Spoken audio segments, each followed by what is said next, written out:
everybody, and welcome to Webinar Wednesday. Steve Dotto here, and it's not April. No. It's Vicki McLeod joining us today. How are you doing, Vicki?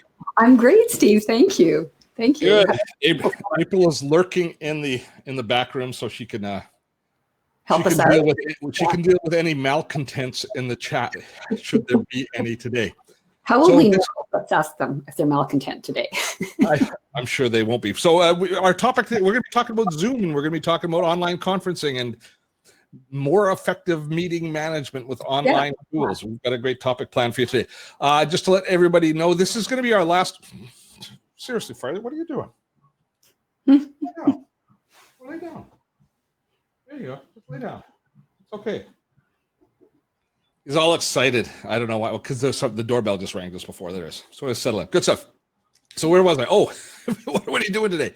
This is our last Webinar Wednesday for a couple of weeks. We're going to be taking a break for the summer. So what a better way to do it than to take on, I guess, wow, is there one technology which has been more relevant for us for the last 5 months than video conferencing and online conferencing?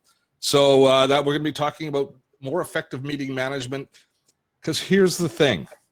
I don't think it's going away anytime soon. I think that by the time we get back after our summer vacation, we're going to be even looking at doing more and more online meetings, and it's just going to be a consistent theme for the next couple of years, maybe. So our guest today is a longtime friend of mine, Vicki McLeod. Now, Vicki, the reason I invited Vicki here is Vicki, first of all, she's like an ultra famous author now.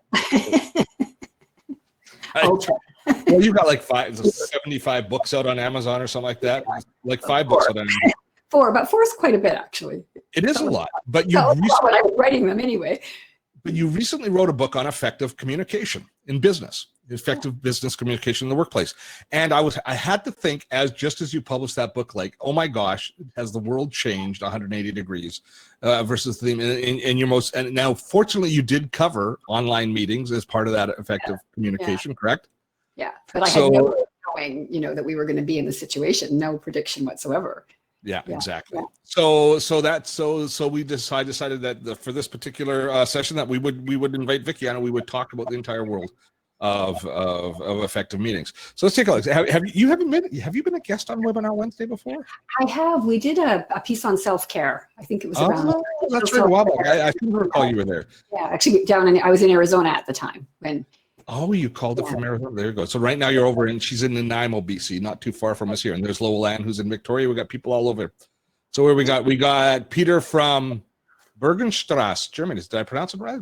Bergstrasse. You were there. You visited there, didn't you? I've been to Germany. Yes, I have. Yeah. I really like Germany. It's one of my favorite destinations in the world. John from Ontario and Colin from the UK, where it's dinner time. It's past dinner time. Marcellus from Ontario, California. Not Ontario, Canada. We got Shelley from Florida and Irene from New York and Al from the UK and Liz from Kitchener, Ontario. Kitchener-Waterloo, where my son went to school. There we go. Well, welcome one and all.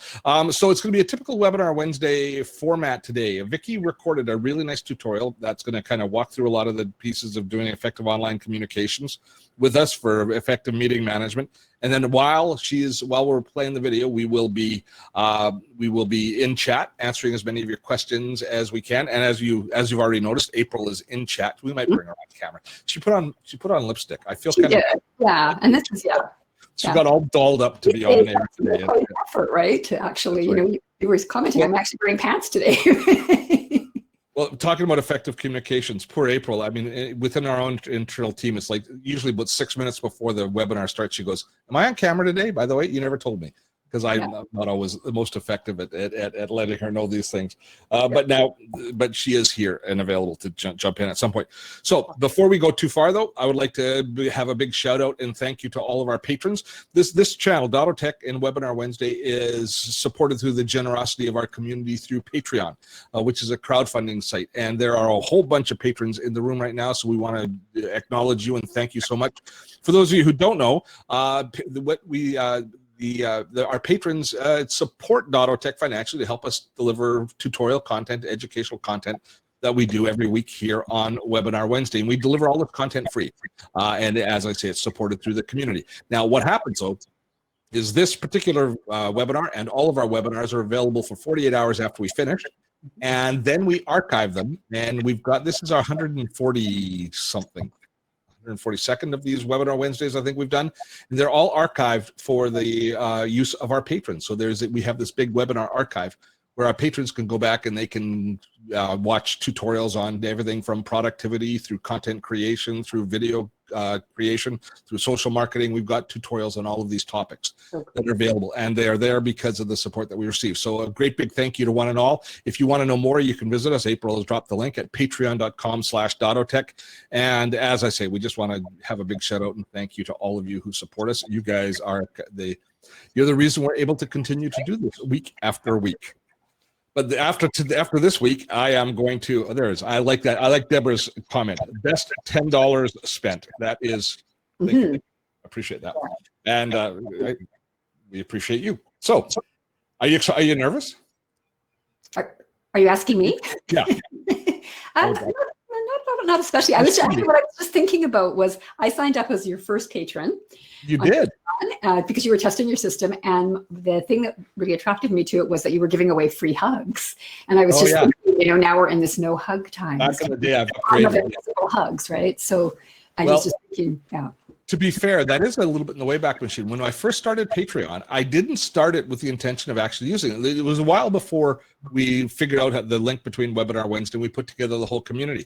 And when I first started my Patreon page, the reason I started my Patreon account was to do a story, to do a video on it, because it was just after it had launched, and I thought it was an interesting idea. So in order to understand it, I created one. And so what I did is I drafted all of my friends, I literally sent maybe 30 of you an email saying, sign up for this. I didn't even give you a choice. I just said sign up, and you have to you have to give me you have to give me money, which is a heck of a thing to say to your friends. And you can sign up, and then I said, and then you can unsubscribe after a month. But I need it up there because when I did the demo, I needed to have some people in the room. And so that we force you. Are you still? I've never canceled my subscription to your Patreon. Oh, wow, Vicki, aren't you? Because the ROI is incredible. Actually, there's great value in what you offer. Yeah, plus, you're my friend. Well over 800 people now. So at any rate, let's jump into it. But it looks like we've got a goodly number of people in the room, all waiting for your terms. So as you prepared this content, did it give you and you finished the book? Did it give you any pause for thought? Did you come up with any kind of epiphanies as you prepared the content? As you started to think about the current challenges of online meetings and where we sit with them? Yeah, I think one of the big ones, of course, is just that we have really made this huge digital leap, right? So in the book, I'm sort of anticipating, I'm talking about what's happening in the world of remote working, in the world of global connection, the necessity to be sort of multicultural and to be able to work online effectively in a number of different ways and to apply communication skills, both offline communication skills and online skills and what those are and how they're different. But I had no way of anticipating the world we'd be in now. So I think as I was getting ready for this webinar with you and some of the other interviews I've been doing around the book, I've been really a lot of questions about what's the future look like. And I personally believe that, we've crossed this, we've made this huge leap. Many of us, it was a big leap. For some, we were already over, across the divide. I don't think we're going back. No, there's no way we can't go back. First of all, it's going to be, I think physically it's going to be impossible to go back for a period of time. But there's also benefits to not traveling as much, to not be, not using up the office space, not commuting. There are all these benefits that are subtle, but I think we're starting to recognize. And one of the reasons I think you're perfect for this particular topic, Vicki, is you are about mindfulness. You've written other books on mindfulness and being aware of living in the moment. And too many of us tend to live in the future, or in the past. a lot live in the past. I always think I kind of live in the future. I'm always thinking about the next thing and not really savoring the thing that I have at that moment. But you always seem to be a person that does take a step back and savors what you have at the moment. The time that we recapture through the effective use of digital communications really does. If we don't fill that time with just more communications, but we find other things to do with that, that's where the blessing comes in. That's where I think that that's what we have to be conscious of. A lot of us have looked at this lockdown period as a time that we should get more done, as opposed to get the same amount done, but now maybe find something else to do. Yeah, and or even seen it, I think many people saw this lockdown or the self-isolation period as a real opportunity, like a crucible almost for personal growth, to look at what really matters to me, what's really important. And who do I really want to be connected to? And then, using, to me, what's exciting about this time period in terms of what's happening digitally is I think we are really now finally using the internet and digital communication for its highest purpose, which is to connect us, and where we use it in lots of fun ways and interesting ways and, time wasting ways, perhaps. Now we have this real opportunity for all of us to lean into using it to be connected globally. So what an opportunity for people who maybe have only offered a geographic service, who've had to now go online and are now able to offer that same service or product to a global audience. It's really exciting, I think. And it also brings with it some things we need to be really conscious and aware of, as we were already doing pre-pandemic anyway. Good stuff. Just before we run into the video, April's got the links. I think you have the Amazon page with all of your books on it, right? Yeah, there's a page on my, visit my website. There's just a tab called books. All my books are listed there. And there's also a blog that, has some tips about Zoom. And I also have a blog about what it's like to be living in the bubble as we are right. Living in the bubble. All right. So let us, so what will happen now, Vicki, is I will fire up the video. You recorded about a 22-minute tutorial. While that is playing, we will be in the chat. If anybody has any trouble, if the video doesn't start playing for any reason, when you see me start it, then just refresh your browser. Typically speaking, if you just refresh your browser, that is sometimes it doesn't catch it at the very beginning. And if not, we are in chat to help you along. So, and what I'll get you to do, Vicki, is if you look down at the bottom of the screen, there's a camera and a microphone icon. You just turn off your camera, mute yourself, and then when we come back, you turn yourself back on. Can you do that? Excellent. Awesome. All right, so let's get into Vicki McLeod and online meeting more effectively. Hello, I'm Vicki McLeod, and I'm absolutely delighted to welcome you to today's session. We're going to talk about meetings that matter. Can we have online meetings that are less stressful, more meaningful, and more fun? Can we make some meeting magic together? And wherever you are in the world, in whatever time zone, I welcome you. Thanks for being here. So let me get started by telling you a little bit about myself. I've had a communications consultancy since 1994. I have facilitated, organized, and attended hundreds, if not thousands, of meetings and events in the last almost 30 years. For my own sake, for my business, for personal reasons, but also for the clients that I serve in government, large organizations, small business, large business. So I've either hosted them for them, I've coordinated them for them, managed events. So I have lots of experience in meetings in real life. But I got a real interest in general in remote tools as they started to evolve a couple of years ago. I started using Zoom itself, especially for remote coaching, so I'm able to work with clients around the world. And I've always had this very big interest in the digital environment. So I'm the author of 4 books, including a book that was just released in June called Effective Communication at Work, Speaking and Writing Well in the Modern Workplace. And in that book, I talk a lot about the shift to remote work. I had no idea that the pandemic was coming and that we would all be forced over this digital divide and working from home and having meetings for nearly all of the purposes that we want to connect with one another from our home offices or from our home environments. So I didn't know it was coming. The book covers a lot of that. And I'm going to just share with you some tips today around how to have more effective meetings. But I also want to say there's a big question that I like to deal with in all of my work, and that is, what does it mean to be fully human in a technical world? I try to answer that question in my books, in my blogs, and in my presentations. We need to answer that question now more than ever. So just a little context. Remote meetings and work aren't new. Of course, we've been having teleconferencing, video conferencing. It's been in regular use for the past several years. Businesses and industry have become way more global. Internet and digital tools have connected us worldwide for at least a couple of decades, with social media for the last 15 years. But what has changed is this huge digital leap that I mentioned earlier, this leap across the digital divide. And the global pandemic and the restrictions and the lockdowns and this isolation that has been regulated as a result of the global pandemic has meant that we've had to become completely reliant on technology to stay connected, to stay informed, to be entertained, to be educated, and of course, to be employed. So we've entered a really new way of being in the world, and my prediction is that we may never go back. So what does this mean? It means there's challenges and there's opportunities. What is it that makes online meetings so challenging, and what are the opportunities that are emerging? And so we're going to talk today, the first half about the challenges and the second half about the opportunities. So I'm going to start with a quote from William Gibson, who's a speculative fiction author, an American-Canadian writer, and a futurist who said, "The future is already here. It's just not evenly distributed yet." I've used his quote actually in two of my 4 books. There is a wide disparity in tech skills and meeting skills, and this means we all need to become patient teachers and learners, students of the platforms and their features. But this can make meetings really difficult if you're all operating at a different level of competency. The virtual environment itself kind of robs us of those nuanced communication skills, such as real eye contact, reassuring touch, for example, a encouraging pat on the shoulder, of course, appropriate touch, and the physical energetic cues. We can tell, in a sense, when we're in an in-person engagement, if things are going sideways. We can feel the atmosphere in the room change. When I polled my friends and colleagues about this, they said they actually miss that the most. They miss this sort of invisible field. And we want more of that than the digital environment currently offers.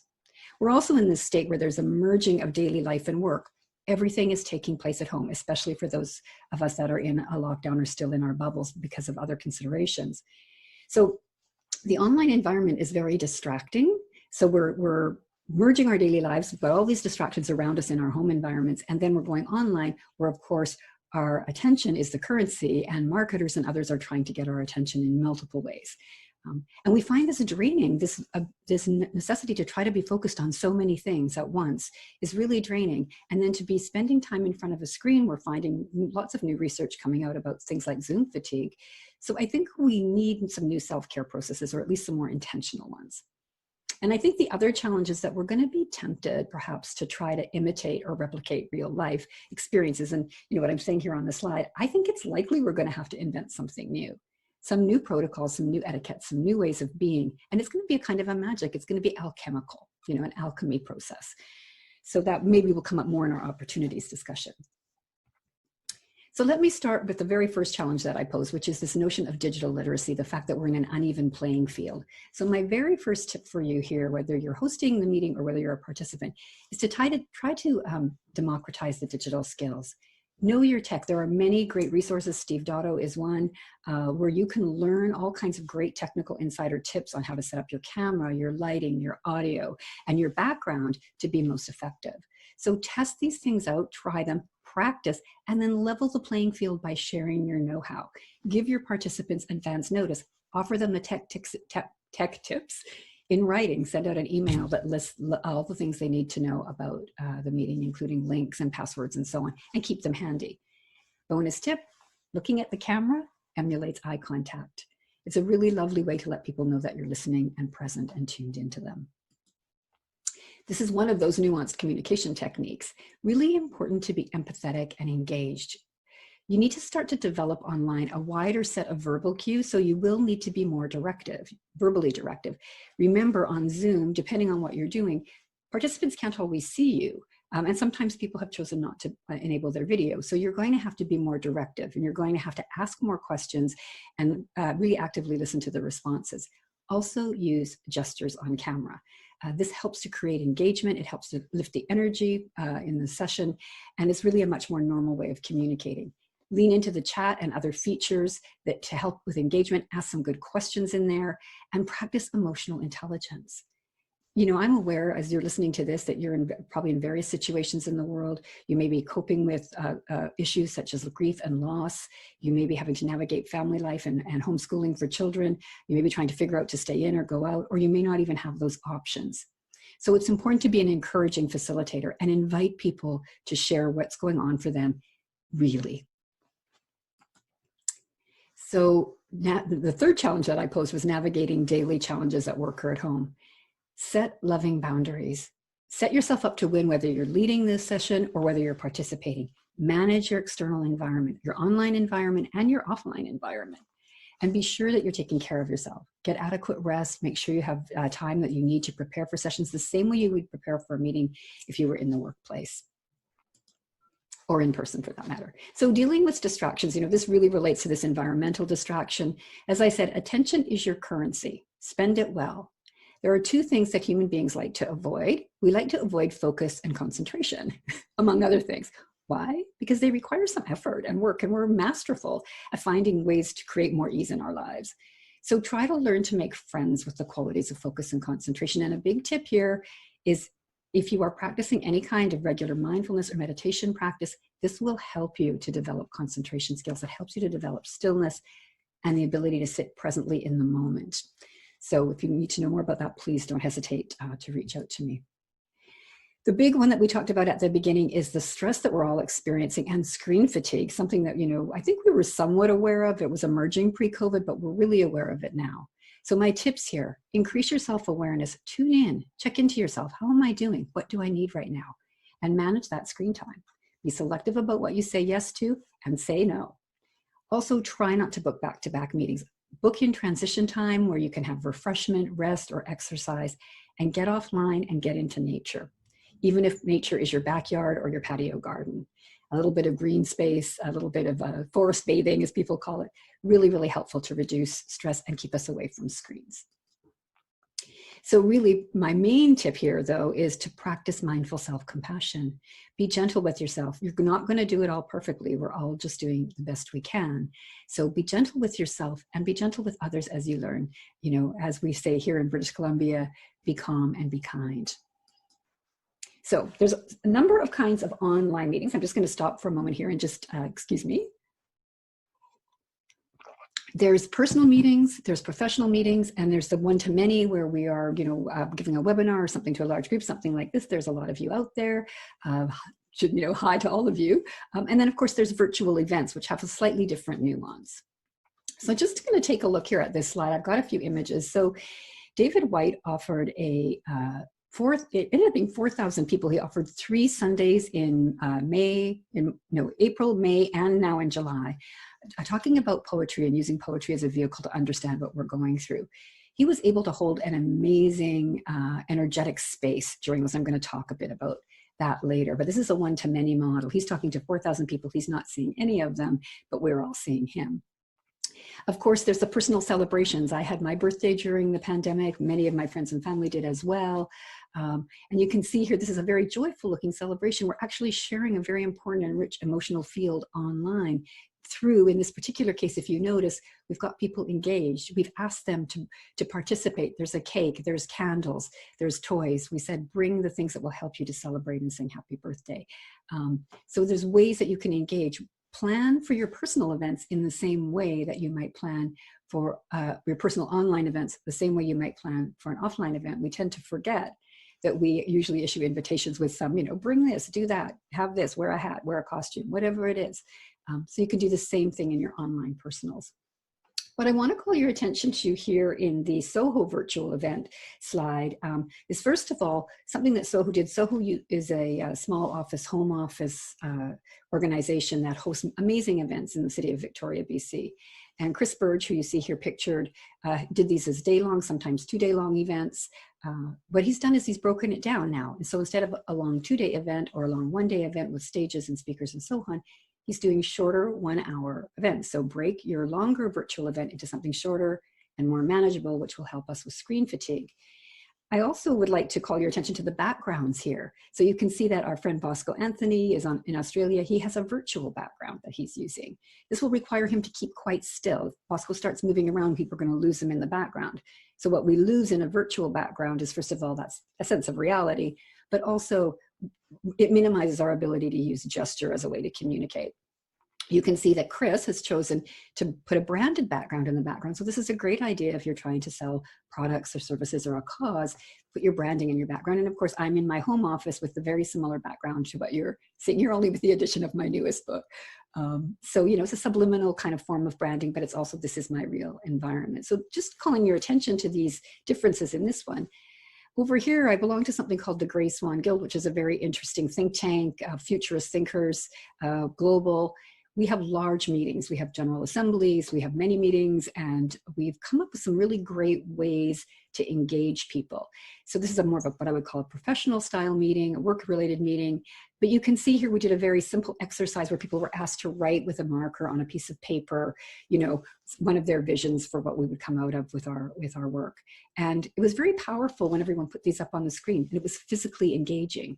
So you can use tools like polls and chat and other kinds of tools within the features, but engage people in a physical activity, something that brings them together, that they can then share.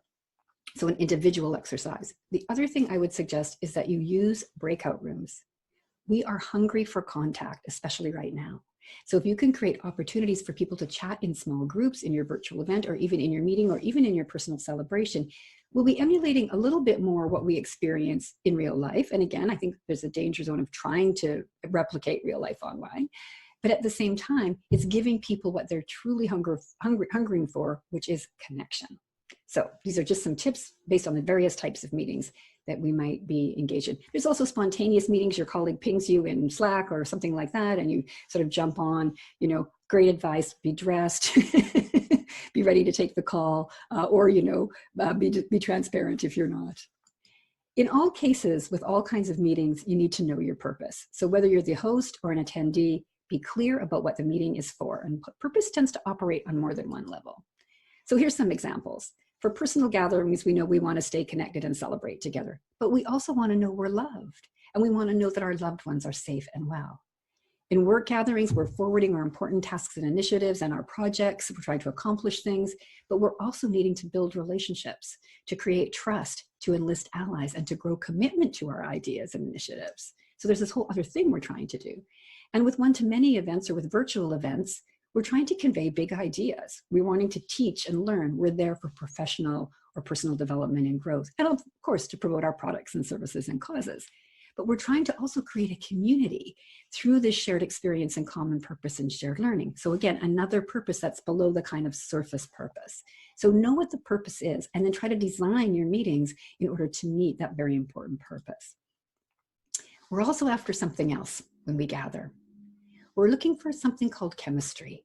We're looking for that real-time engagement and symbiosis that occurs when we gather. This is where we create our best ideas. And this is the kind of magic, that chemistry that happens between people. We're finding ways to be able to create that online. And I want to just shout out Andrea Cates, one of my colleagues, for putting this notion into my head about the importance of chemistry. We're also after a kind of emotional intelligence and connection. Emotion drives commitment, and we need that commitment in order to make our ideas real, in order to get traction on them. We also need, as humans, to deeply connect and feel a sense of belonging with others. So we're after that, and we're after a kind of empathetic response from the people that are leading our meetings and from each other. We're also looking to co-create. We need diverse inputs. We need to make things together, and we need to co-create new possibilities now more than ever when the future is so uncertain. We have the opportunity to create the future we want together. So how do we make meeting magic? And I've just got this beautiful email from David White after, I think it was after the May sessions finished. And he talks about the experience being both intimate and moving and having a powerful sense of atmosphere. And part of how he created that was by himself sitting in his own energetic field of presence, and of maintaining eye contact through the camera, and of including the very varied and wide and large audience, referencing them, and not by name, of course, but just by saying you are out there and you are maybe in Canada, and maybe you're in Mumbai, or maybe you're in South Africa, those kinds of references. So we can make meeting magic in a lot of different ways. So this was sort of my sixth point. We may need to invent something new. Some of the ways that I think you can really make your meetings stand out and also be really effective and really connecting and very authentic is to establish rituals that create a sense of belonging for the group of people you're bringing together. One of the ways is to have, say, we're having a check-in. Every meeting, the first thing we're going to do is a personal check-in. My husband works for a large international organization, working from home. They start all their meetings with a personal check-in. How are you really? What's really going on right now? You can do something like read or write some poetry together, or share a theme song, or ask people to bring their favorite songs, or in the chat to name their favorite song or their theme song of the moment. There's lots of ways to engage people. Because we're reliant more on gesture for visual cues, and we have the opportunity with video conferencing to do that, you can create a language of gestures that are unique to your team. Hand on your heart in my meditation groups. This means I'm moved, I'm touched, I see you, I hear you. Thumbs up, I agree. We use the Vulcan salute in one of my groups, and I mean, people use it in different ways. It's our ritual. To me, it means you're hugged. Consider yourself hugged. And of course, thank you or namaste, which is a universal gesture, but you could use this gesture in a specific way for your group. Another thing that I think is really effective and really, really helpful in setting meetings apart is to host an after hours. This doesn't have to be lengthy. It can be even just 5 or 10 minutes at the end of your session or meeting where you invite people to kind of hang around and just chat naturally for a few minutes. At that time, generally during these sessions, we want to have mics off, right? We want to make sure that people are muted and only speaking kind of when it's their turn, because otherwise we're dealing with a lot of noise distraction. So with an after hours, though, I would recommend you put the mics on and let people converse in a more natural way where we do trip over each other and we do interrupt and that sort of things. You can also do this during a transition if you're doing a larger event or an event that's over a longer period of time, and say, before we go to our break, let's just have a couple of minutes of chat. You can also invite people to wear hats or have another ritual that signals this is not work. Have a drink, bring your coffee, bring your tea, bring a snack, that kind of thing. Generally, we don't want to see you eating on camera. However, if you're doing a shared brunch, everybody brings their meal. So these are the kinds of ways that you can signal that we're in this together as humans, to really humanize, to be fully human in a technical world. So I said I was going to touch in on some opportunities. I'll do that very, very quickly for you. The shift in how we communicate globally means we have the opportunity to redefine how we do digital. We get to find new and creative ways to use this technology for what I see as its highest purpose, which is to connect us, to help us get to know and understand each other. One of the great benefits is that we can now engage broader audiences without geographic or physical boundaries. So, you know, for many people, they're finding they used to host a meeting or a session of some kind in their hometown, at the church basement or in a hall or a hotel. But they're now finding they're getting new audience from around the world because they can offer their product, service, or enlist people to their cause online. So this is a great new opportunity to become more global, to become more conscious of time zone and language barriers, and to weave those experiences into our meetings so that we can be as inclusive as possible. I have a lot of tips for this kind of thing in my book, Effective Communication, because we talk a lot about remote global work there, and also the importance, the importance of cross-cultural understanding and mutual understanding of different ways of being in the world. We also have this opportunity, my apologies, to facilitate digital literacy, to become the teachers of what we know, and to ensure that everyone has equal access, regardless of age or demographic boundaries, to this information of how to use technology wisely and well. I found that a special challenge during the pandemic with having elderly parents and wanting them to be able to engage on Zoom and, just crossing that digital divide, but becoming kind of a leader of that in my family. And we have that opportunity to lead this wave of change. Together, we can develop and emerge the best practices that we think are the important ones, and we can do that work together. We can make some magic. So I would just say, my final tip is about what I call Uber maturity, or taking self-responsibility. If you're the host, be transparent, be familiar with technology, prepare your people, practice empathy, and be creative and skillful. Be present and hold the space. If you're a participant, be present and hold the space. Help that host out. Minimize the distractions the best you can. Do the best you can in your home environment. Do the preparation that's sent to you. Have the links handy. Know what the password is. Participate fully. Mind your manners, of course. Practice good online etiquettes and be patient. Let's not squander the opportunity we have to change how we do meetings and make them more meaningful.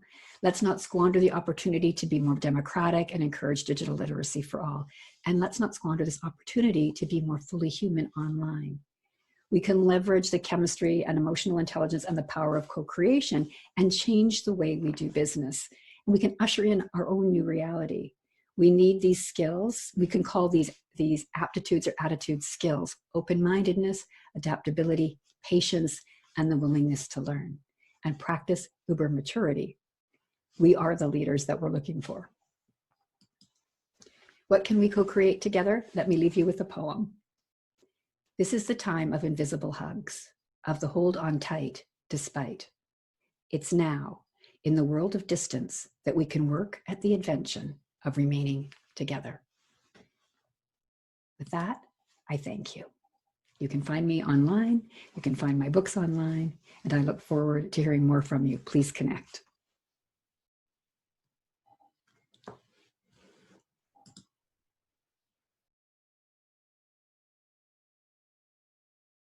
That was so good. I made notes. I watched it before and I made more notes this time. Holy cow, there's a giant spider coming down. Even though I'm hidden behind the screen, Vicki, your voice is so like, I don't know, it's so calming. Can you talk to me every day when I'm stressed? We can actually. We can Zoom. Come on. I'll wear You my might as well come on pajamas, camera. though. April, you might as well come on camera. Yeah. You can see my list. You can host the questions from here. That's good. Great feedback in the chat, Vicki. Were you happy with that? Yeah, and thanks so much, everyone, for your engagement. And I mean, already people were popping up with ideas. I thought, oh, that's good. That's in the video. So, yeah, really awesome. We'll get into the questions in a minute. So there's a whole bunch of questions that we've captured that April has got. I've also got notes of things that I wanted to emphasize that you kind of opened my eyes to a few different things. So much more to this than there is on the surface. You think you're just going to talk about meetings. You're going to talk about your background. But there's so much. Like that's me. I'm all about technology. But that was really eye-opening. So thank you for that. So for everybody, just before we jump in, before we get into the Q&A, a few housekeeping matters. This replay will be available to you tomorrow. We'll be sending it out. A few people have asked if they could use this to share with their group. And if Vicki's okay with it, I am. Yeah. What we'll do is we'll set up a separate link. I'll share a separate link with you for the YouTube video that you can share with others. So you'll just have that video, but not the whole webinar, but you'll just have the video. Because that would be great. The idea about when we share this stuff for the social good, because this stuff, it helps us personally as well as professionally. So I think we're happy to have it shared. Just make sure you share Vicki's site and her Amazon link with you. You can use my affiliate link for her Amazon book. About the book, if you don't mind.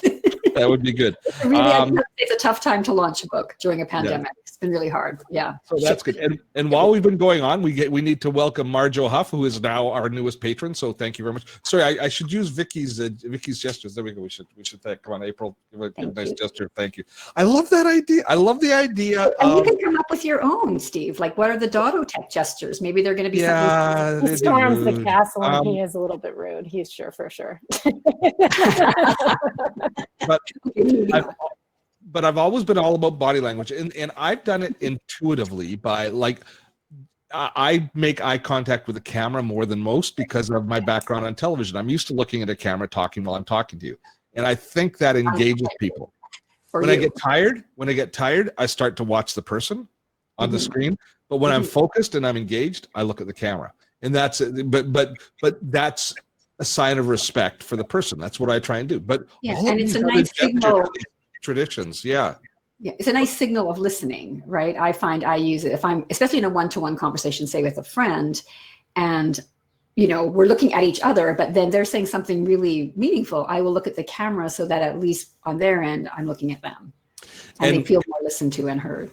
And these are subtle little things. Like as a host, like for broadcasts like this, when I watch other people delivering their content, and if they are here, if they are making notes, if they're doing this as you're talking, I get a sense. I wonder if they're fully engaged. Are they on their phone? Are they? Yeah. And this, I think, the biggest tip I would say for people to take away, the biggest thing you can do is actually not it's not a physical technical thing. It's just to be present. It's just simply to be at the meeting or in the session while you're in the session, instead of checking your phone, eating your lunch, doing many other things, which is also an offline communication thing. This is a thing where you mentioned towards the end, I made a note. I said, don't hide, push forward so people feel your support. So as somebody is presenting in a meeting, a lot of people turn off their cameras, and I guess that's fine. That's certainly, it's better to turn off your camera if you're going to be eating or being distracted or going to be, playing with the cat or changing the baby on the table, right? It's better that, but for the most part, people, if you make yourself seen through your energy, through paying attention, even making notes, but paying attention as you would in a classroom and not trying to hide. I think sometimes with online meetings, we don't want to be a distraction.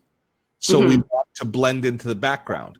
Yeah, I think that's important. Like, I think you're making a really important distinction. So if, for example, because we're now in this really weird environment, as I spoke to in the slides, where our lives are happening at home, our work is happening at home, everything is happening in the same universe.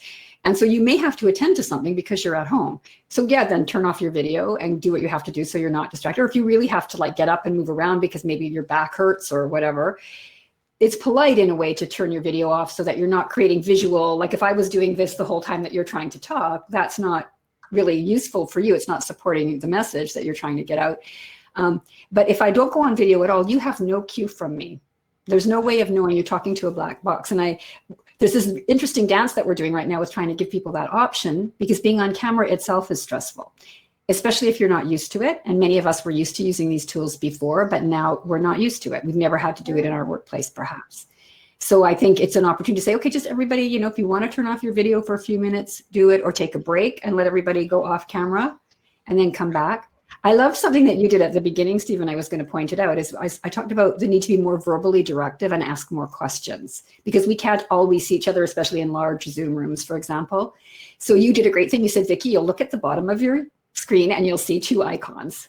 Click them off. So you were giving me the verbal directions that I needed to engage in the tech effectively, which is a really great, right? So you may need to say, okay, Vicki, I see you're in the black box. You know, do you have your hand up? Is there something you need? You might need to, like, if you can't see people, you may need to ask, is everybody nodding? Is there anybody that doesn't, you know, that didn't understand what we just said? Please put it in the chat, so that you're starting to use more of those verbal directive questions. When you can't see the participants. Because of I believe that a big part of our, what we call Zoom exhaustion, comes from the fact that we don't draw any physical energy from the people in the room that we used to do. So you're in a meeting, you're doing a presentation, you're always drawing energy from the people at you, even just in a small 3 or 4 person meeting. People's body language, them nodding their head, just you draw energy from them. You're trying. I feel like when I'm in an online meeting, like I'm trying to pull that energy out of a stone, but when I do have people in the room that are nodding or like loving, we're going to introduce these gestures into the Brainwave community, right? April, we're going to come up with our own. Mind blown. How about that one? That's a great one for your stuff, Steve. Whoa. But I mean, that makes a great image. I mean, somebody sitting there delivering a presentation and having everybody going, oh, like that would be like, yes. It's like applause. It's like the laughter you would get because you can't hear the laughter coming back. Yeah. So these part of that co-creative piece that you're talking about as well. So energy, of course, we draw it from, but we also give it to.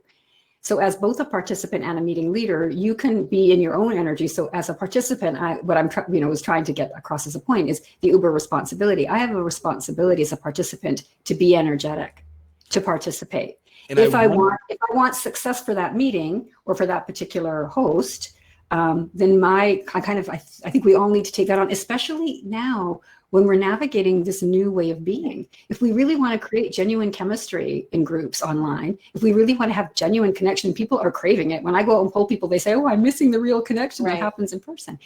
We have to create it. We have to be that present for one another. The David White example is phenomenal. I mean, this guy's holding a room literally of 4,000 people around the world, and the energy is palpable. You can feel in the online environment what he's creating. Maybe there's less exhaustion, even as a participant, if you actively engage, as opposed to if you try and just make it through it. Yeah, right? I think so. We're still learning. We're really learning, and I want to be really, encouraging about this. Like, we can invent this together. I have dominated the questions, and I got a whole bunch more. But April, let's get to what everybody's asking online. All right. So our friend Jeffrey's saying, I'm in education, and it looks like we're starting the new school year online. Do you think that I should have small group meetings rather than large class meetings? I will not know this group of students from the start. What's your advice? He's a 3rd grade teacher. Oh boy. Yeah. That's a tough, and I have a really good friend who's a third grade teacher, and what a great grade that is to teach. The kids are still loving learning, right? And they're loving their teachers, and they're so good. But that's also an age group that's going to be a lot more difficult to deal with online. I think grade 6 or 7 is where they start to have the focus for online. I'm not sure about that. My friend's experience has been really positive with online teaching, and in fact, he's making a very strong pitch to his district to continue even when they open up, because he's felt very successful. I would say you're going to want, and I don't know a lot about the third grade, like teaching part of it, but I would say just in terms of group management, you want to do some of both. It's really great. There's something really powerful about seeing everyone almost in, that all those boxes, right? We see each other and we know that we're with this group. But then the breakout rooms, I have found and someone mentioned it in the chat while we were watching the video, the breakout rooms I found a great way. People are hungry for connection, and kids will be as well, because they're probably having semi-isolated existences right now as well. So to have the opportunity to do both, put them in the small groups, bring them out and have them report back to the larger group. And you can do that as talking heads. You can have them, color something, write something. One of the groups that I'm in, we regularly use, get your marker out, grab a piece of paper, write down your response to this, and we're all writing, and then we all hold them up. I think I had a picture of that. It's really great, and there's like a goosebump moment when you see either the words or the image, draw something of how you're feeling right at the moment. It's very, so I would say to try to balance with both, and I'm going to be really interested in what educators come up with. I think there was actually a really interesting comment. Depending on what parents you have available, with grade 3 kids, you'll have a lot of parents available. If your school district was to use Zoom, you could predetermine your breakout rooms, what kids are in the rooms. And if you have enough organizational skill to be able to organize a few parents, the suggestion that John put in of having parent moderators in the breakout room, because the kids will behave a lot better if there's one adult in the room. Well, they must be highly patient parents, because I would be bad at that. Yeah, you can do that. But maybe they can learn. But there'll be some that will really like it, and that's the thing about leaning into this is the digital literacy question as well. I think it relates. Yeah. There are going to be people, and there are parents who would be very much wanting to support the digital crossover for their kids. Yeah. And so we need to, as members of a whole larger community of a bigger world, we need to each say, okay, where am I prepared? Like I was prepared during the pandemic to teach my older family members about Zoom. Yeah. I was committed to it. I knew they couldn't do it themselves. I knew they couldn't do it online. They can't go online and watch a video because they don't know how to get out of their email into a browser, So it's like making that commitment. And when I do host meetings, I make sure that the people that are coming on, if I know their skill, I kind of know my friends, I know their skill levels, that kind of thing, make sure we help each other out before we get on there so that everybody can play in. So, yeah. Okay. Next question. All right, Michael's asking about bridging the digital divide, Vicki. What action should we take to support our communities to make the internet and online tech available to more citizens? I'm discovering so many in our community who have limited or no internet access and limit or no technology. Your end of your answer kind of led into this question.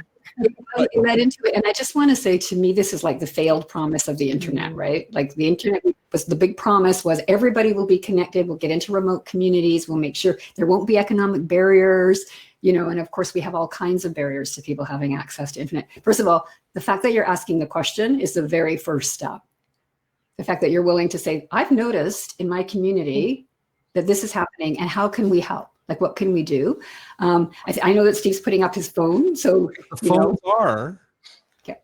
A lot of older people are intimidated by their computer, or they don't have a powerful enough computer. They don't have the gear on. They don't have a microphone and a camera on the computer, but they've got it on their phones. Yeah, the phone is a great equalizer as long as people can afford it. Yeah. As long as you can afford it. Yeah, and I'd love to see a movement start around ensuring access. I mean, I actually, one of my members of my family is very engaged in northern communities in trying to bring, and has been for years. So it's recognizing that it's still a problem is the first step. Yes, it's the very first step. And again, there's such an opportunity being afforded by what's happening now in this disruption in the world, where we are going to get to remake a bunch of things. Mm-hmm. We simply are, because some of the old things are just going to fall away. And so we can be very purposeful about that. We can decide to take, I've decided that digital literacy is going to be a message that I'm going to carry. And luckily I have some books as vehicles to do that. But, it kind of emerged, it wasn't my first purpose. The books came out and I thought, this is really about creating access for people to be able to navigate the digital environment. And now more than ever, we need it. Who knew, right? All right. Okay. Well, we kind of do. All right. Nadia is asking, if I'm not looking at the camera, I'll be looking at notes digitally or on paper. Is that okay? Mm-hmm. Sure. Yes. My answer is we're human. Like I'm not looking at Stephen, I'm looking at April, and I'm having some tea. Right. Well, and I think I'm always looking at the chat. I'm always looking at the chat, right? I'm like, look up, April, look up. But it is really useful to use the camera purposefully and to try, as much as you can. And that's why, in part, in the video, someone asked about the box being over top of the titles, was because I was trying to place the visual of myself under the camera. So instead of getting distracted by looking at myself, if I looked there, I'd be looking at the camera. So it was just a little bit of a trick that I didn't quite pull it off entirely. But we're human, first and foremost. So let's be human, and we're in physical bodies. I'm now designing into all of my, designs with clients and others, like honor the physical. Like we need to get up and move around. We need to go refresh ourselves. We need to take bio breaks. I spent more time on Zoom saying I have to pee than I ever have at any other time in my. Everybody knows. Everybody on our team knows exactly what our biological cycles are. Yeah, because we forget, we're on this virtual environment. As far as having to go Steve's pee. Steve's pretty predictable. I win, but I'm 62. Okay. Would you be willing to share the name of the futuristic organization that you referenced? Yes, I'd be very happy to. I'm a member of the Gray Swan Guild, www.grayswanguild.org. And we are engaged in ushering in a new reality. And you are welcome to join us from anywhere in the world. They didn't steal the gray from us. We did not. No, there was a Gray Swan, for those that don't know, is an event that could have been predicted but wasn't, that we could have prepared for but didn't. So as opposed to a Black Swan, which is a completely unpredictable collapse or event, a Gray Swan is something, So we felt that the pandemic fell into that category of, we knew one was probably going to happen, but we didn't really do as much as we could have globally to prepare. An earthquake would be a Black Swan event, a gray squid. Yeah. So Black Swans, they're typically used in the financial environment, like economy. But yes, again, taking this opportunity of this pandemic to leverage in the kind of change we want to see. And so, as I say, digital literacy, Steve has been doing it for many, many years in his own way of, bringing tech to all of us in our homes, no matter what capacity or level we're at. And so an important time that we need to participate in. We get to. It's almost like we get to do this. And we're preaching to the choir a bit here, but I'm sure, getting it out to our families. Comments, yeah. Okay, April. Rebecca's saying, I'm a college professor and will continue remote only teaching. The students want to turn off their cameras. I need to see them to assess how they are doing, what they're thinking. How do you suggest I encourage them to keep the camera on? I like the physical gestures because the hand over the heart helps them communicate with each other, and they need their cameras on to share. Yeah. So I'll just point you to a structure that we use in coaching dimension, which is what we call a designed partnership agreement, right? So I would encourage you with your students to design the agreements of how you're going to be together online and to put forth the case. Here's why we need to be on camera, and to offer the opportunity for breaks off camera. So, what we don't want, for me, the thing about the on-camera thing is I don't want to always have to put on my lipstick. I don't want to always have to do the things that we feel we need to do when we're showing up kind of in person or in public with people. And at the same time, the nuances and cues are so important, and they're so important to their learning and to your ability to co-create and to have that chemistry. And I think if you can make the arguments on the human side of why it's important, not about what we're seeing on camera, it's about the fact that we need to communicate in this way that's really urgent and really important, and design it together so that you have then co-created an agreement and you say, this is how we do meetings. Yeah. And I'm starting more and more now to be more directive about that, just to say, we're having a meeting, everybody needs to be on camera, so be prepared to be on camera. And in part and parcel of that is for the small collection of people who just were kind of, or for the people who were in reaction mode as the pandemic hit, and they had to set up a Zoom location in their home office that was not ready for public presentation. So they use virtual backgrounds to hide the messy background behind them, or they use a green screen or something. Yeah. I think that we now recognize that if it's at all possible, get with the program and set yourself up in an environment that you can broadcast from. Yeah, and that you're not embarrassed to share from. You don't make people feel uncomfortable because of your sloth. Yeah, unless of course you're on a meeting with Steve, because he'll point it out. But no, just kidding. Yeah, I will. I think too, it's this idea of transporting over those offline expectations to online. So you probably have some parameters and rules for how your students show up in the classroom. Yeah. Like they have to wear clothes. right? They can't show up in class without clothes, for example. I mean, we're very relaxed about how we dress and so on, but there's certain etiquettes that we expect in day-to-day life. So we're really just saying we get to set those parameters and etiquettes up in the online environment as well. Ideally do it together, because then you have buy-in and then you have people that take ownership of their part of that.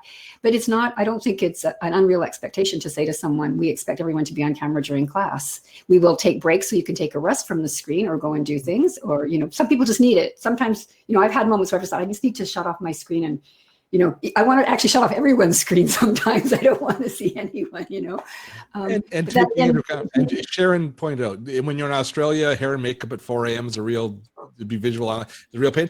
That's part of that agreement that you're talking about with your team is, if you've got members of your team who are having to jump on a call because of the greater good, and it's 2 a.m. in the morning for them, I think you cut them some slack. And if they don't want their camera on, even though it's the standard that everybody's camera's on, no, you don't have to turn on your camera. You got out of bed at 2 a.m. to jump on this call. We don't expect you to be camera ready. Yeah. Or we could be being fair to everybody. Or we could design the world that I'm dreaming of, where we can all just show up in pajamas. Yeah, you do like your pajamas. We did. Steve and I actually had a pre-meeting, and I was in my pajamas, and we said we should take a screenshot of this to show people that this is, I found it very odd. the ad hoc meeting, right? I'm just showing up as I am. All right. Yeah. So this question is for either of you. Any platform ideas for larger meetings? I'm finding Zoom doesn't handle breakout rooms well over 200 people. I was testing out Hopin, but they can get very expensive fast. Okay. My opinion on this, I will share, because I've done a lot of thinking on this, and because of the variety of different types of broadcasts that we do, some of them are meetings, some of them are presentations. Meetings with over 200 people are not meetings. They are webinars. They are presentations. And you shouldn't be using, I don't think we should be trying to use a tool like Zoom where you have multiple people on screen and can engage with that many people, because it's just impossible. It's a presentation. So using a tool like GoToWebinar, if you're in the kind of the meeting environment, using Zoom webinars in that case instead of Zoom meetings, or using a straight up webinar package once you're in a larger group is preferable. You can still have an active chat, but once you get, we find in our sessions, once you get above about 200, 300 people, 250 to 300 people, the chat, if there's any active chat happening, it becomes too busy and too fast for you to stay on top of. By example, this is a nice engaged conversation that we're having here with this presentation. We have currently about just under 200 people in the room. We were averaging about 200 people. You've seen that the chats moved on at a speed that most of us could follow comfortably, and most of us could stay engaged with all of the conversation. Once we're above this number, it becomes just too busy.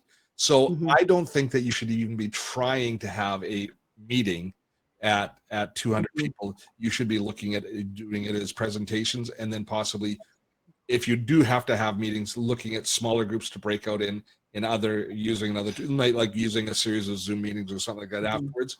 But there's no way to bring all those people together at one time in a meeting environment. I don't. Yeah. Vicki? I was just going to, probably just also a question is that there may be, and I don't know this, but there may be platforms designed for large digital online events. So for example, if you're hosting something that is like what was a conference that you would have gone to in person, that would have been 1,000 people, and now you're trying to host 1,000 people in an online event. I don't know what that is myself. I do have a couple of colleagues who are in the event planning business. Steve probably knows the same people that may know of platforms. And I certainly know there are now all kinds of certification programs happening for people who want to run digital events. So where we're looking at something that is, beyond the scope of the kind of webinars or presentations to 300. Although I will say the David White example that I used, 4,500 people using Zoom webinar. That's the tool Zoom that webinar, he used. but not Zoom meeting. He was using, but not Zoom meetings. And we weren't chatting. There was a Q&A part that I was at the end that was managed separately. Yes, and in that case, you have to do that. You can't have a live chat happening because it goes too fast, but you can have a Q&A, which is monitored, and then you bring the questions up afterwards. But it's... And you can even bring the questioners in, which is something he did that was kind of cool. Yeah, you can do that. Questions from people live.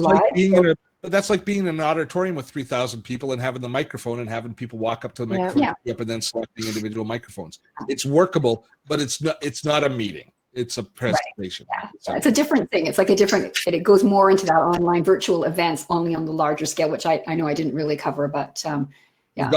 Can you stick around for a few more minutes, Vicki? We've got more questions. But we have reached the top of the hour. And as is, we like to let people that have to go because they schedule an hour for us. So if you have to run right now, thank you so much for spending this time with us. And I know that you thank Vicki incredibly for her time. A few administrative notes. The replay will be sent out tomorrow with this webinar replay, as well as any links to Vicki's books, etc. Don't look for any new webinars from us for 3 weeks, 3 or 4 weeks. Do we say 4 weeks, or is it April? Nice. We're going to be we're taking some time off. Steve got a new boat. Steve's going on holiday, and we're also about to launch the public launch for the Gray Wave. So all of that's going to be happening. We'll be back.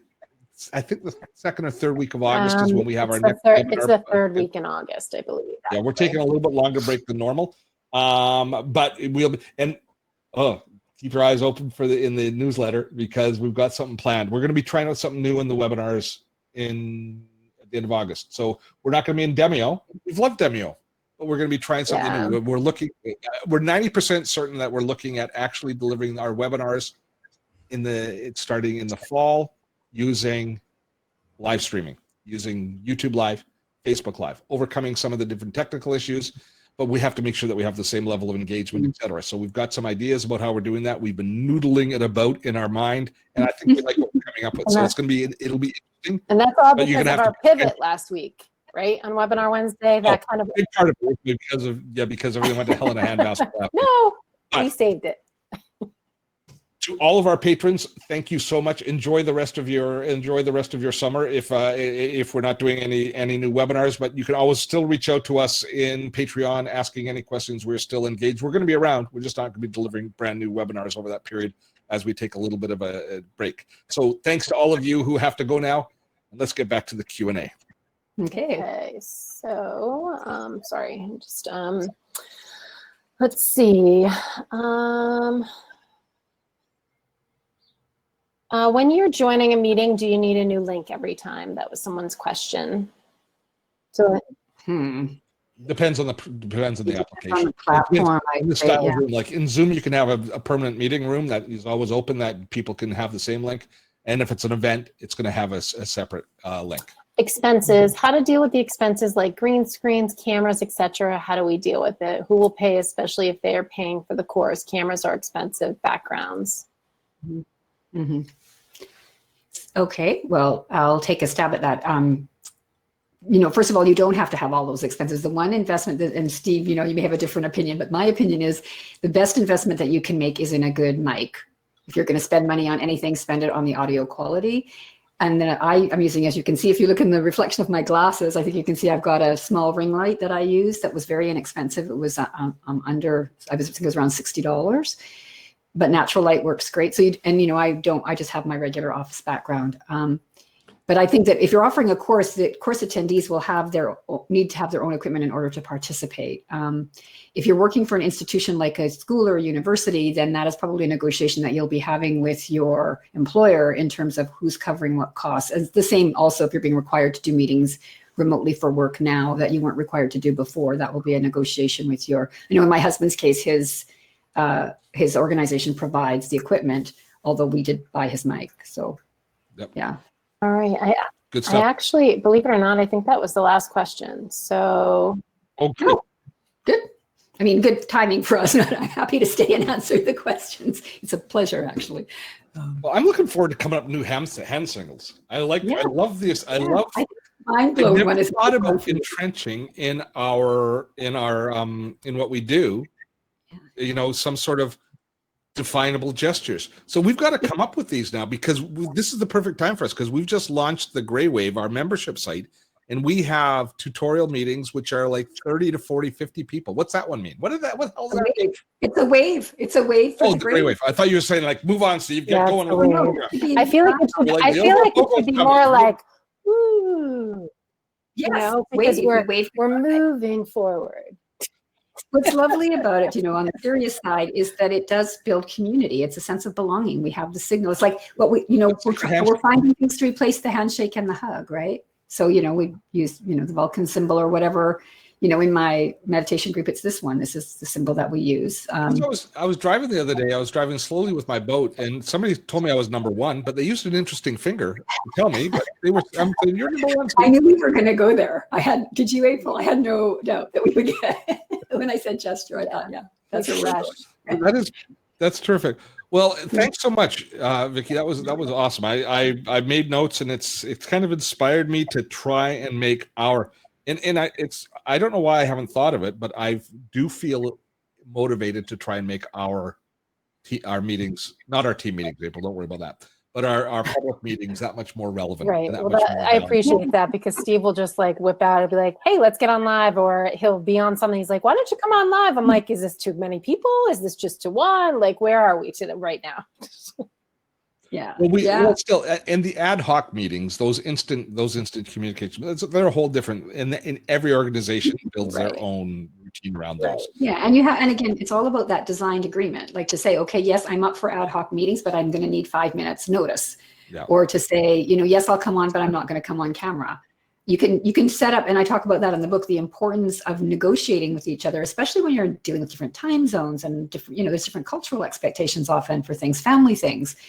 Really important to just step up and say, okay, let's design something that works for everyone. Steve, everybody wants to know if you've named your vessel. What is the name of your boat? I haven't named the boat yet. Oh, that's good. Do you want to know what my boat's called? Yeah, what's your boat called? It's called the April Ann. Oh, isn't that nice? I will share a picture. I'll do a quick screen share of a picture. I'm sure the few people that are left. This is this my phone is coming. You may hear that. There we go. Is this the hat time? Because the after hours. Post meeting, yeah, after hours. So here we are. Let me just. Sorry, I just have to. Now we're in the after hours. Oh, there we go. That's well done. So I'm screen sharing, and I'm going to share a Chrome tab. Bodie McBoatface. That's a good name. There it is. That's the. Oh, it's so pretty. It's big. It is big when you see have you there for scale, right? Yeah. Like the motor's as big as I am. Yeah. So that's it. So it's a speedboat, fishing boat for everything. So it's good. Yeah, that's the. Yeah, it's lovely. Yeah, it's going to be fun. Yeah. I'm going to have some. And it looks like a gray wave, Steve. A lot of people. How do I stop screen share? There we go. There's a lot of people in my family who believe that we should name the boat the Gray Wave. And it's possible, but I'm not big on naming boats all that much, but pet names are fine. By the way, that Bodie McBoatface is the real boat. It was a research vessel that they put a contest out on the internet and allowed people to name, and much to the chagrin of the research institute, Bodie McBoatface won the name, and so they actually had to name the boat Bodie McBoatface. Yes, from the castle, Larry. That's not a bad idea. The motor is bigger than me. Yes. Yeah. I lived in a community that had an old library that was rebuilt, and they wanted to name it, so they had a community contest, and the name of the new library ended up being the old library. I actually kind of like that. That's funny. Yeah, the old library auditorium, because everybody was calling it the old library anyway. So that's what the contest came up with. So there is maybe a limit to the crowdsourcing that we can do in terms of creativity. My son, we have a what do you call it? A small boat. I can't think. Oh, it's a Boston whaler. And my son is 13 and my nephews are 6 months older and 6 months younger. So their summer project has been redoing it with my father. But they've collaboratively named it the Three Amigos because they're like brothers. So now we're picking out stencils, the right stencils to go with it. And they want a logo on the boat. And a lot of conversations about fonts in today's webinar. So. I know, that's very interesting. I'll have my web designer know that the font became one of the. It made me appreciate it because I looked afterwards and I went, "That is," and I realized that's a very Vicki font. They did a good job of picking it. It's very unique too. It's not one that's you can get it and download it obviously, but it's a little different. I like the O in particular. I'll share another picture because they're commenting on they're naming the boat Farley Speedster. Oh, Storm the Castle. Storming the Castle is a good name. Oh, I don't have it. I've got to go into Facebook. I don't know, but do you want Storming as the name of your boat? No, I'm not going to name it. Worried about manifesting certain things. They're good names. They're good names. They aren't going to we should have a contest. That's Put right. it out. Okay. Put it A out. con- Steve's like, no, I don't think Don't that's have a good to idea. No, we're not having a contest. Because I don't, if I don't like the one that wins, I don't want to be the jerk who does it. So here, I will share briefly. contest, though. Just saying we're under no obligation to use any of the names. It's true. chosen. That's true. Well, that's kind of wasting everybody's time. How do we have anybody left? Oh, there's a Yeah, few people left. yeah. Okay, we'll do personal screen sharing again. I'm going to share Facebook here. There we go. I'm sharing Shannon's Facebook feed. Here it is. So there's Farley in the bow as we're going along. So we were just cruising the river here in Ladner, just outside. So there's all sorts of houseboats. Just this is just a few blocks away from where I live. So we were out in the river yesterday with the boat. There's Farley. He's looking pretty in the boat. Nice. There's Well, it's lovely to share Shannon. this little after hours with you. Yeah, there we are. that's nice. Yeah. What a nice day too. It was a good day. We had a good, and so now we're back in. So the most anxiety ridden thing was launching the boat for the first time on the boat launch, and because my boats have always been a little bit smaller. And as I don't remember who said, but remember you put in the boat plug. Yes, I put in the boat plug. I took off all the straps before I put it in. All of those sorts of things. But Shannon had to drive the car out of the truck out with. Yeah. It's exciting. I think it's great. Yeah, it was a good process, but we're comfortable with it now. We're raring to go again. So on Friday is our next little. And I'm voting this weekend too. I'm going up to Sprout Lake here on the island. Yes, your family on Sprout. This boat would be awesome on Sprout Lake. It would be awesome on Sprout. It's a beautiful There's something lake, about a boat that brings peace, right?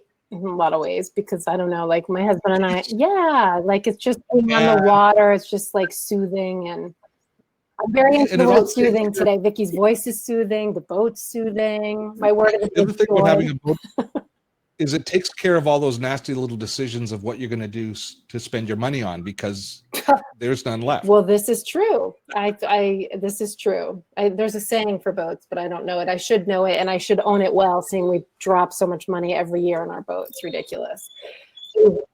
That's a whole water that you throw money into. You know, actually, there was a live stream and I hit a few weeks ago, or when we were putting our boat in the water. I was like, Steve, do you need me on the live stream today? You had a guest. He was like, I'm like, we get to launch the boat. It's beautiful. We go to launch the boat, and what do you think happened? The boat didn't run. So. Yeah. That adds stress. Well, guys, thank you so much. Let's wrap things up and let people go. Vicki, thank you so much. Thank you. Everybody's still with us. See you in a couple of weeks. Enjoy the rest of your summer. Be kind to each other, and check for your email tomorrow. April, I do appreciate you. There we go. For everybody, we'll do that hat or the Steve. The way Moosehead, Canadian moose thing. That's gonna have to be our applause. Okay, everybody. Bye, guys. Till next time. Have fun storming the castle. Bye.